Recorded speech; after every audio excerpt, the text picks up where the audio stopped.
Hello biker, আপনাদের সবাইকে অগ্রিম ঈদ উল ফিতরের শুভেচ্ছা। আজকে 26শে মার্চ, অফিসিয়ালি আজকে থেকে ঈদ যাত্রা শুরু হয়েছে। অনেক বাইকার নারীর টানে প্রিয়জনদের সাথে ঈদ করতে তারা বাড়ির দিকে ছুটছেন।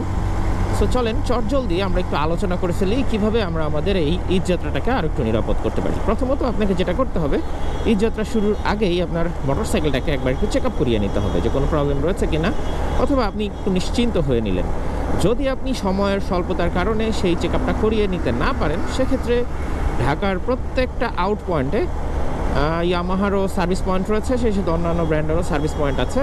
এই সার্ভিস পয়েন্টগুলোতে আপনি দাঁড়াবেন, দাঁড়িয়ে আপনার বাইকটাকে একবার একটু চেক করিয়ে নেবেন। এখানে 10 পয়েন্ট সার্ভিস চেক আপ করে দিচ্ছে ওরা। সেই সাথে সেখানে পার্টসেরও 10% ডিসকাউন্ট রয়েছে ইয়ামাহাতে। আপনার যদি ব্রেক শুটু লাগে আপনি এগুলো লাগাই নিলেন আর কি।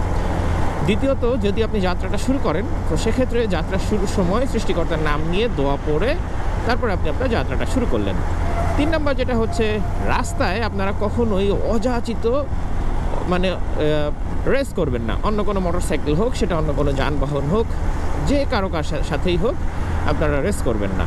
চতুর্থত, আপনি যেটা করতে পারেন সেটা হচ্ছে, নির্ধারিত যে গতি রয়েছে সেই গতি তো মানবেনই অবশ্যই।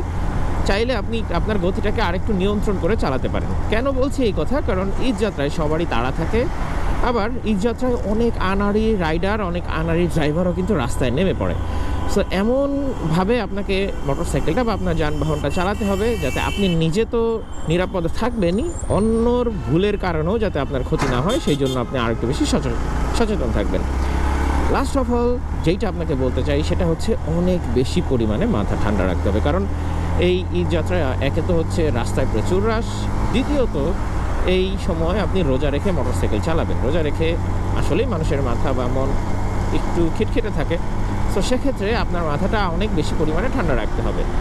ঠান্ডা রেখে আপনি জাস্ট এটা চিন্তা করবেন যে আপনি যদি 10 মিনিট, 15 মিনিট কিংবা আধা ঘন্টা পরে বাড়িতে পৌঁছান এবং সেটা যদি সুস্থভাবে, তাহলে কিন্তু আপনি জিতে যাবেন। কিন্তু আপনি যদি কোনো কারণে কোনো দুর্ঘটনায় পতিত হন, আপনি আধা ঘন্টা আগে বাসায় পৌঁছালেও আপনি কিন্তু হেরে গেলেন। সো যাই হোক, ঈদ যাত্রায় আপনি যদি এই জিনিসগুলো নজরে রাখেন, আমার মনে হয় আমাদের সবারই ঈদটা অনেক সুন্দর হবে। আপনাদের সবারই ঈদ অনেক সুন্দর কাটুক, অনেক ভালো কাটুক, প্রিয়জনদের সাথে অনেক আনন্দে ঈদ কাটান, সেই কামনায় আজকের আলোচনা শেষ করছি।